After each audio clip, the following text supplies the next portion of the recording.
Nothing can be more frustrating when you sit down to watch one of your favorite programs on Crackle and you run into issues streaming it. Well, in today's tech video, I'm going to show you how to fix Crackle if it isn't working on your Android TV.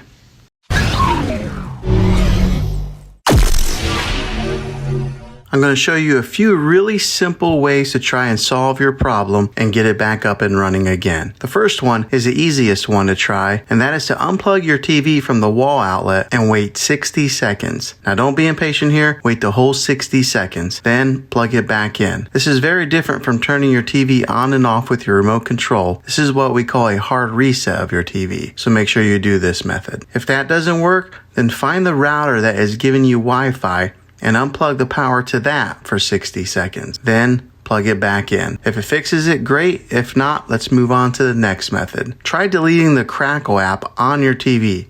Go to wherever the apps are located on your system and remove the app altogether.